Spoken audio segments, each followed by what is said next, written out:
네, 지난주 국내 증시는 다른 글로벌 증시와는 조금은 다른 양상을 나타냈습니다. 글로벌 증시 전반적으로 강세 흐름을 지속하고 있는데요. 다만 금요일 국내 증시는 지지부진한 모습으로 거래를 마쳤습니다.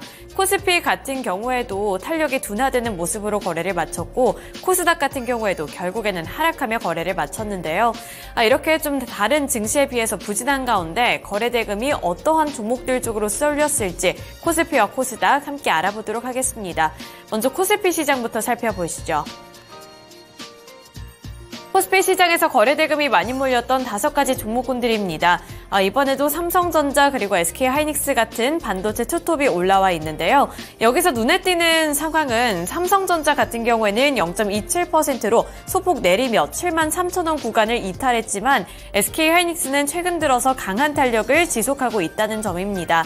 SK하이닉스 지난 금요일 시장에서도 3% 넘게 올랐고요. 3.13% 상승한 16만 1,400원을 기록하면서 어느덧 16만 원 선까지 뚫어냈습니다. 현대차와 기아 같은 경우에도 이름을 올린 가운데 기아보다는 현대차 쪽에서 빨간불이 들어온 모습이고요. LG화학은 1.87% 하락하며 마무리 지었습니다. 이어서 코스닥으로 넘어가 보도록 하겠습니다. 코스닥에서 거래 대금이 많이 몰렸던 종목군들은 다 상승하며 거래를 마쳤는데요. 가장 상단에는 알테오젠이 있습니다. 알테오젠 24.95%의 강세를 기록한 가운데 이에이트가 13% 올랐고요. 고영이 10.51%, 에이징랜드가 20.17%, 유비케어 같은 경우에도 15.27%를 기록하면서 전반적으로 이렇게 거래대금 탑5 종목들은 두 자릿수대 급등세로 거래를 마쳤습니다. 전 이에이트 같은 경우에는 코스닥에 신규 상장한 종목인데요. 지난 금요일 시장 13% 올랐다는 점 보시면 좋을 것 같고요. 비대면 진료와 관련해서 유비케어가 주목을 받은 가운데 보영이라든지 에이징랜드 같은 반도체 종목군들 쪽에서 강한 흐름이 기록이 됐습니다. 네, 이렇게 코스피와 코스닥에서 거래 대금이 많이 몰렸던 종목군들을 위주로 살펴봤는데요. 이 안에서 특징 종목은 어떤 게 있을지 특징 종목 확인해 보도록 하겠습니다. 첫 번째 특징 주로는 알테오젠 살펴볼 텐데요. 알테오젠의 주가가 급등을 했습니다. 알테오젠 같은 경우에는 지난 목요일 시장 시간의 거래에서도 급등을 한 바가 있는데 그러한 상승세가 금요일 정규장에서까지 이어졌다라고 보시면 되겠는데요. 글로벌 제약사인 머크사와 함께 이 면역 항암제 키트루다의 SC 제형 재발을 독점 계약했다는 소식이 전해지면서 투자자들의 매수세가 들어왔습니다. 개발 시에는 로열티가 1조 원에 달할 것으로 전망되고 있기 때문에 기대감 또한 상당히 높아지고 있는 상황인데요. 키트루다는 머크사가 개발한 면역 항암제입니다. 지난해 이 면역 항암제를 통해 250억 달러, 하나로 봤을 때 약 33조 원에 달하는 매출액을 기록했기 때문에 이 제품 자체가 가지고 있는 기대감 역시나 높은 상황인데요. 머크사는 알테오젠의 기술이 적용된 키트루다 SC 제형을 2025년에 출시하겠다는 계획을 밝혔습니다. 업계에서는 키트루다가 연간 수십조 원의 매출을 내는 의약품인 만큼 개발에 성공할 경우에는 알테오젠이 챙기는 로열티가 상당할 것으로 예상했는데요. 현재 로열티의 비율이 공개되지는 않았지만 순 매출의 3%에서 5%대의 로열티를 벌어들일 것으로 증권가는 추정하고 있습니다. 이에 따라서 이 관련 종목인 알테오젠의 주가가 전일 금요일 시장 강세를 기록했고요. 25% 가까이 상승해주면서 13만 1,200원의 종가를 형성했습니다. 네, 이어서 다음 종목 확인해 보도록 하겠습니다. 다음으로는 반도체 종목군 내에서 고영을 살펴보도록 할 텐데요. 고영이 10.51% 상승한 21,350원을 기록했습니다. 한 매체 보도에 따르면 SK하이닉스가 오는 3월에 처음으로 5세대 고대역 메모리, 고대역폭 메모리 HBM인 HBM3E를 양산을 하겠다고 보도하면서 향후 고영 쪽으로 수혜가 기대가 된다라는 분석과 함께 고영의 주가가 이렇게 급등세를 기록을 한 건데요. 고영은 지난해 4분기 웨이퍼랩의 패키징 공정검사 솔루션인 마이스터 W 시리즈를 글로벌 반도체 고객사의 양산 라인에 투입을 했다고 밝혔습니다. 이 WLP는 웨이퍼 가공 후에 하나씩 칩을 잘라내서 패키징하던 기존 방식과 다르게 웨이퍼 상태에서 한 번의 패키지 공정과 테스트를 진행한 이후 칩을 절단을 해서 간단하게 완제품을 만들어내는 방식을 뜻하는데요. 여기서 주목을 해야 할 부분은 간단한 방법이라는 점입니다. 이 기술력이 돋보이는 가운데 SK하이닉스가 오는 3월에 세계 최초로 엔비디아 쪽으로 ASPM3E를 공급을 한다라는 소식이 전해지면서 관련 종목으로 거론이 되고 있는 고영 쪽으로도 매수세가 들어왔고요. 결국에는 10.51% 상승하며 거래를 마쳤습니다. 네, 이어서 에이징랜드 살펴보겠습니다. 에이징랜드도 반도체 종목군 중에 하나인데요. 에이징랜드의 종가 확인해 보시면 20% 넘게 올랐습니다. 20.17% 상승한 72,100원이라는 점 눈여겨보시면 좋을 것 같은데요. 국책과제를 통해서 뉴로모픽 반도체 칩 개발을 완료했다는 소식이 전해지면서 이렇게 매수세가 들어왔습니다. 이 뉴로모픽 반도체 칩 개발 완료 관련 기대감이 재부각되면서 이렇게 금요일 시장에서도 급등하는 모습을 나타냈는데요. 이날 AI 팹리스 전문 기업인 디퍼아이가 에이징랜드와 함께 국책과제인 뉴로모픽 반도체 칩 및 모듈 개발을 성공적으로 마무리했다고 밝힌 이후에 상승폭이 확대됐습니다.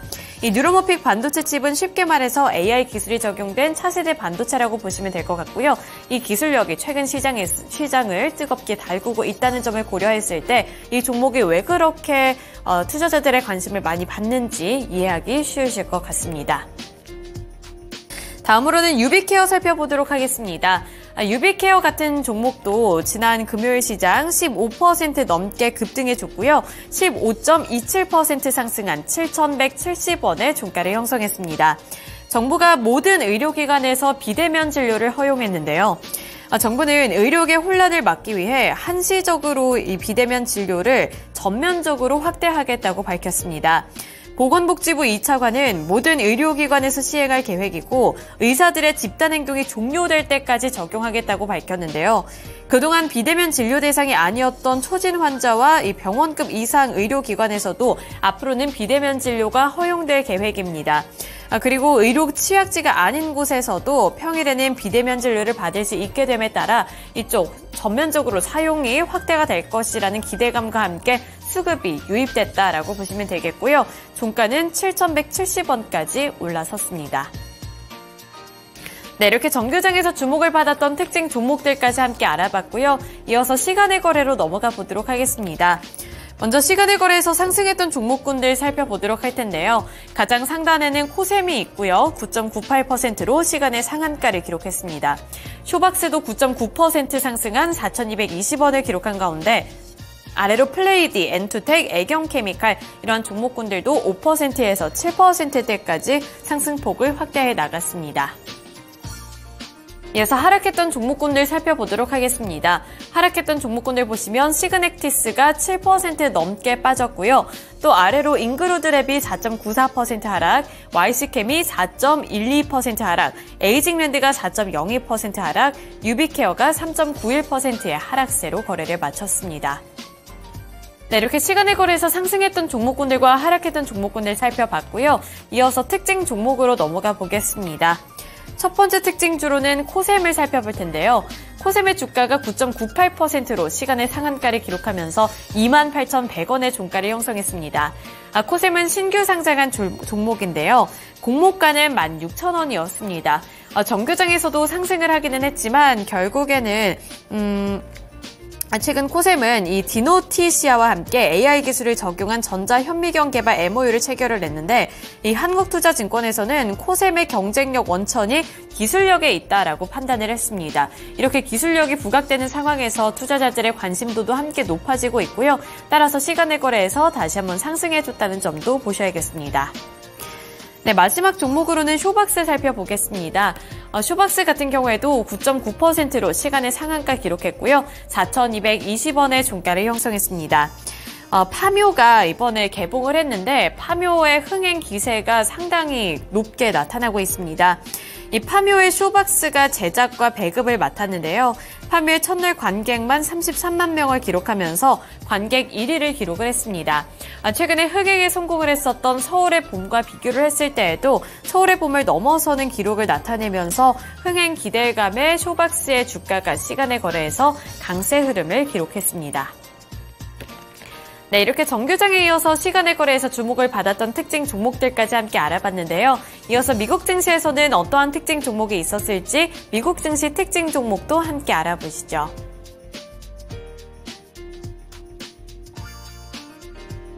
다음으로 미증시 보겠습니다. 지난주 금요일 뉴욕 증시의 경우에는 혼조세를 보였는데요. 그 가운데 다우지수 그리고 S&P 500 지수의 경우에는 다시 한번 사상 최고치를 종가 기준으로 기록을 했습니다. 나스닥 지수만 탄력도가 조금 떨어지면서 0.2%의 하락, 16,000선 바로 아래쪽까지 내려오는 흐름들이 이어졌는데요. 확실히 AI 종목과 전기차 종목들이 엇갈리는 흐름을 뉴욕 증시에서도 기록하고 있습니다. 종목과 섹터별의 움직임 주목을 해보셔야 될 것 같은데요. 그렇다면 오늘의 첫 번째 특징 종목 먼저부터 확인해 보겠습니다. 네, 스퀘어의 모회사입니다. 블록의 주가가 16% 급등하는 흐름이었고 주가는 78달러 선에서 거래를 마쳤는데요. 일단 깜짝 실적을 기록했습니다. 지난해 4분기에 순이익이 1,000만 달러를 기록했다고 밝혔는데요. 블록의 경우 지난해 같은 기간 5억 4,100만 달러의 순손실을 기록했다가 이번에 흑자 전환에 성공을 한 것입니다. 애널리스트들도 주당 1센트 손실을 예상했기 때문에 주당 순이익이 2센트까지 올랐다는 점은 큰 폭으로 컨센서스를 웃돌았다라고 볼 수가 있겠는데요. 비트코인을 거래할 수 있는 캐시앱의 월간 활동 사용자가 12월 한 달간 5,600만 명으로 전년 동기 대비 9% 증가했습니다. 4분기의 총 유입액도 630억 달러로 같은 기간 18% 증가했고요. 전 분기 대비 2% 늘었는데요. 그리고 캐시앱의 총이익도 11억 8천만 달러로 지난해 같은 기간보다 25%나 증가하는 흐름이었습니다. 그리고 스퀘어의 셀러 사업부 역시나 긍정적인 실적이었는데요. 총이익이 8억 2,800만 달러로 지난해 같은 기간 대비 18% 증가를 했습니다.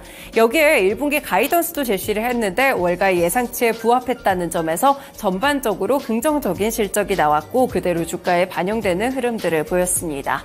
블록의 경우에는 결제주로 분류가 됐는데요. 결제 플랫폼 관련 종목으로 체크를 해볼 수 있겠고요. 국내 증시 종목들 연결해봅니다. 네, 최근에 또 이 중국에서의 테무라든지 알리익스프레스의 호재성 뉴스로 인해서 국내에서도 결제 종목들이 주목을 받고 있는데요.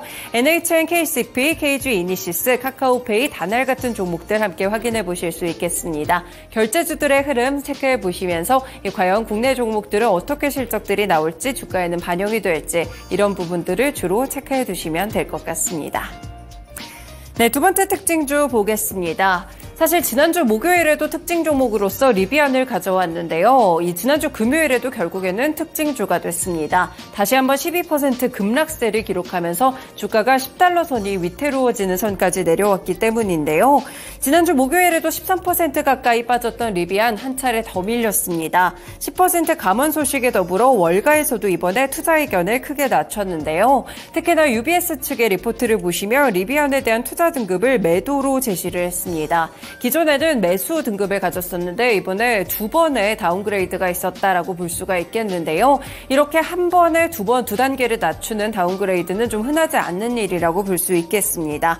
리비안의 목표 주가도 24달러에서 8달러까지 굉장히 큰 폭으로 낮췄는데요. UBS는 전기차 시장의 수요 문제가 지금 심각하다고 지적하고 있습니다. 리비안이 올해 생산량 목표치도 월가의 컨센서스보다 훨씬 더 낮게 5만 대 정도를 예상한 것도 타격을 줬는데요. 올해뿐 아니라 UBS는 2025년에서 2027년까지도 평균 연간 인도량 전망치가 이전의 기대치보다 큰 폭으로 낮아졌다는 점을 함께 짚었습니다. 그리고 수익성과 현금 흐름 측면에서도 리비안의 전략이 지금은 상당히 부담스러워졌다고 본 것인데요. 실제로 전통 내연기관차들의 이런 업체들의 경우에는 전반적으로 전기차 시장의 부진을 결국에는 내연기관차로 수요를 돌리면서 돌파해 나가고 있는 상황입니다. 하지만 리비안이나 루시드 같은 전 전기차 스타트업 업체들의 경우에는 훨씬 더 부진이 심각할 수밖에 없는 상황인데요. 그래서 지금 피해가 크게 나타나고 있고요. 실제 생산량이라든지 인도량 자체가 굉장히 줄고 있다는 점에서 이렇게 주가에 그대로 반영되는 흐름이 나타나고 있습니다. 국내에서도 리비안 관련 종목들 함께 체크해 보시죠. 네, 대표적으로 셀업체에서는 삼성 SDI 체크해 보실 수 있겠고요. 그 외에도 대원화성, 에코케어 같은 종목들 리비안의 납품 쪽으로 엮이면서 관련 종목들의 흐름을 보여주고 있습니다. 네, 지난주에 주가 흐름 별로 좋지 않았는데요. 과연 이번 주에는 어떤 흐름을 보이게 될지, 이 리비안의 주가가 최근에 계속 낮아지고 월가에서도 투자 의견을 크게 낮췄다는 점에서 함께 확인해 보실 필요가 있겠습니다. 네, 마지막 종목 살펴보실까요? 바로 워너브로스 디스커버리 이 종목입니다. 9%가량의 급락세로 8달러 선에서 거래를 마쳤는데요. 워너브라더스 디스커버리가 부진한 분기 실적을 발표했습니다. 4분기 매출액이 102억 8,400만 달러로 전년 대비 7% 감소했고요. 주당 순손실은 0.16달러로 전년 대비 크게 줄어들었습니다. 주요 사업이라고 볼 수 있는 스튜디오 부문의 매출이 이번에 상당히 좀 타격을 받은 것으로 집계가 되고 있는데요. 지난해 수개월간 지속됐던 미국의 작가조합과 할리우드 배우 방송인 노동조합의 파업 여파로 콘텐츠 제작과 마케팅에 상당한 어려움을 겪었다라고 회사 측에서는 설명하고 있습니다. 할리우드 양대조합의 파업으로 지난해 예정됐던 콘텐츠의 제작이 밀리게 되면서 올해 비용 지출이 예상보다 확대돼서 잉여 현금 흐름에도 부정적인 영향을 줄 것으로 전망하고 있는데요. 그리고 이 회사는 역시나 그동안의 대규모 투자라든지 합병으로 인해서 적자가, 이 부채가 상당히 많이 좀 쌓여있는 상황이라고 볼 수 있겠습니다. 지난해 4분기 말 기준으로 여전히 442억 달러의 부채가 남아있다는 점에서 이렇게 실적에 대한 리스크까지 전반적으로 좋지 않은 주가의 흐름을 기록했다라고 보실 수가 있겠는데요. 결국에는 이번 실적 부진의 이유를 이 할리우드 양대조합의 파업으로 보고 있습니다. 관련 종목 함께 체크해 보실 수 있겠습니다.